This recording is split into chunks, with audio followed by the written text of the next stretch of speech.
Potter Profile on Peeves Part 1. A Cast Aspell series. Peeves is the most famous and troublesome poltergeist in British history. Unlike most other poltergeists, Peeves has a physical form but can become invisible whenever he wants.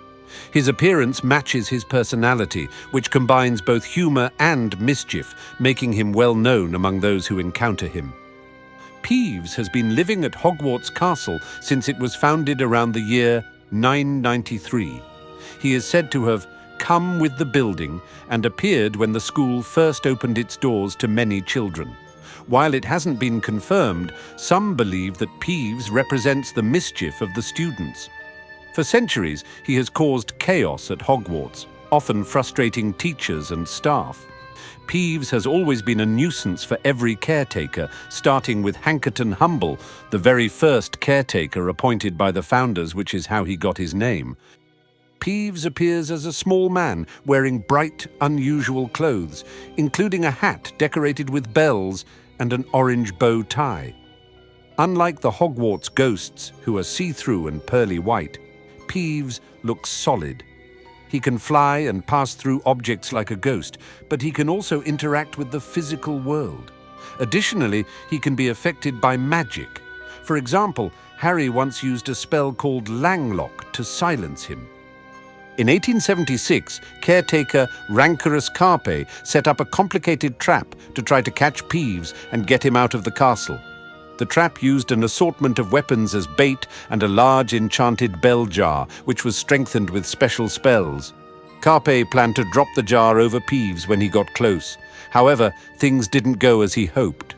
Peeves easily broke free from the jar and ended up with several weapons, including cutlasses, crossbows, a blunderbuss, and even a miniature cannon. As a result, the castle had to be evacuated for 3 days, while Peeves entertained himself by firing his weapons randomly and making death threats at students. Professor Eupraxia Mole, who was the headmistress at the time, eventually agreed to a deal with Peeves. In exchange for giving up the weapons, he was promised some perks: a weekly swim in the boys' toilets on the ground floor, first pick of the stale bread from the kitchens for throwing, and a custom-made hat from Madame Bonabile. This marked the last and most disastrous attempt to get rid of Peeves, and it ultimately led to Mr. Carpe retiring early for health reasons.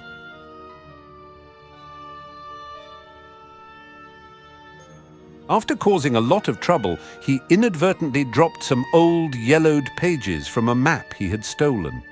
A student named Richard Jackdaw found these pages just outside the library.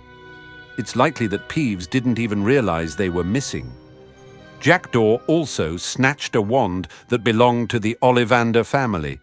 When they tried to ask Peeves about the theft, he was not very cooperative at all.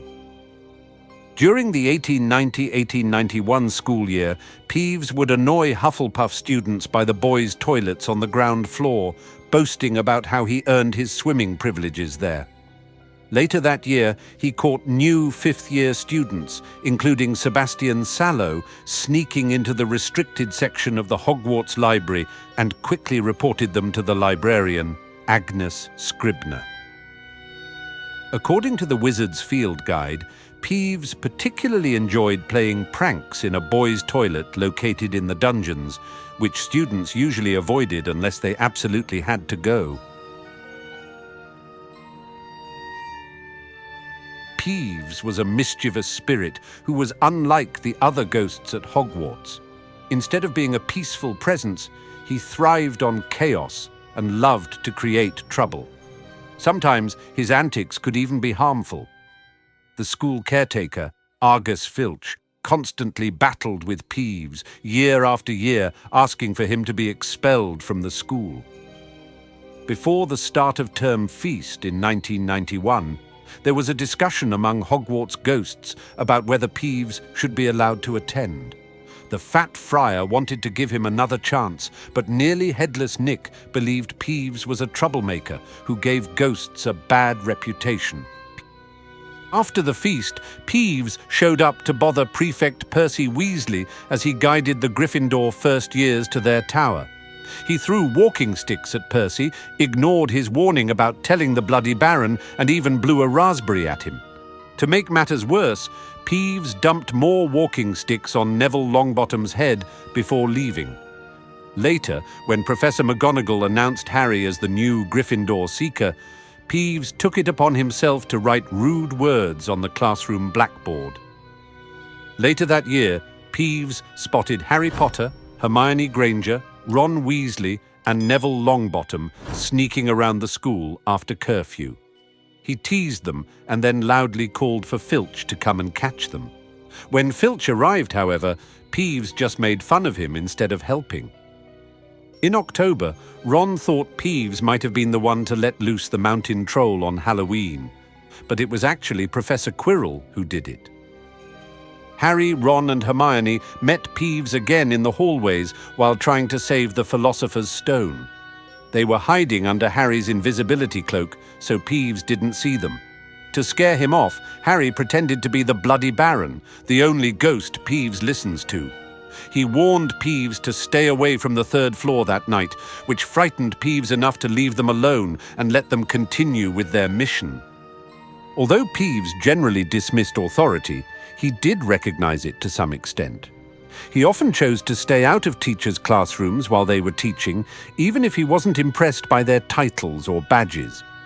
Interestingly, he had a special fondness for certain students, especially Fred and George Weasley.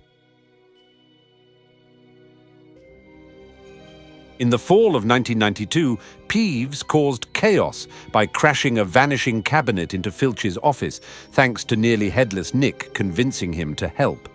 This act saved Harry from getting punished by Filch. At Nearly Headless Nick's Death Day party, Peeves wore a bright orange party hat and a spinning bow tie, trying to act civilized.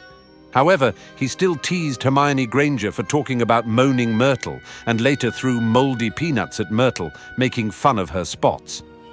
Later on, Peeves showed up in a hallway with Harry and saw two new victims of the basilisk attack, Justin Finch-Fletchley and Nearly Headless Nick. As he stood there, panicking, a door right next to him opened with a bang. Peeves, the poltergeist, came shooting out. "Why, it's Potty wee Potter!" cackled Peeves, knocking Harry's glasses askew as he bounced past him. "What's Potter up to? Why's Potter lurking—" Peeves stopped halfway through a mid-air somersault. Upside down, he spotted Justin and Nearly Headless Nick. He flipped the right way up, filled his lungs, and before Harry could stop him, screamed, "Attack! Attack! Another attack! No mortal or ghost is safe! Run for your lives! Attack!" Crash! Crash! Crash!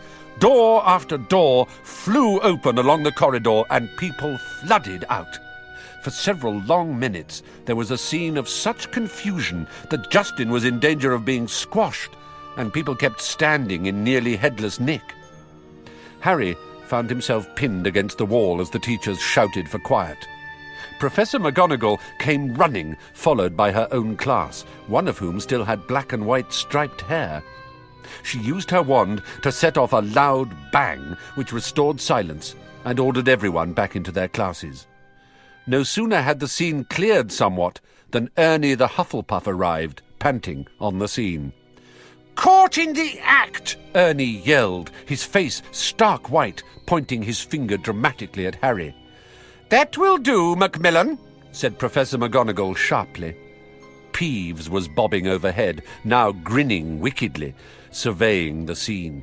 Peeves always loved chaos. As the teachers bent over Justin and Nearly Headless Nick, examining them, Peeves broke into song. "Oh, Potter, you rotter, oh, what have you done? You're killing off students. You think it's good fun. That's enough, Peeves," barked Professor McGonagall, and Peeves zoomed away backwards with his tongue out at Harry.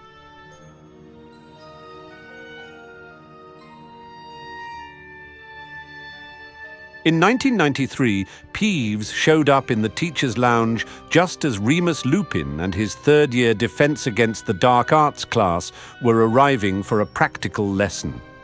When he saw Remus, he stuffed a keyhole full of chewing gum and started singing "Loony, Loopy, Lupin" repeatedly.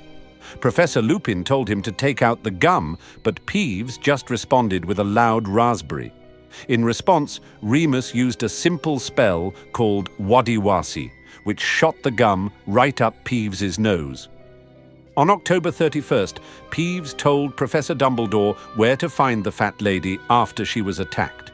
He also mentioned that her attacker was the escaped prisoner, Sirius Black.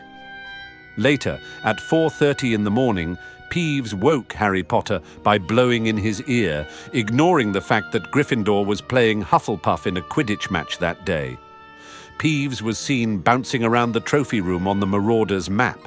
He seemed very pleased about the possibility of the Dementors using the kiss on Sirius Black.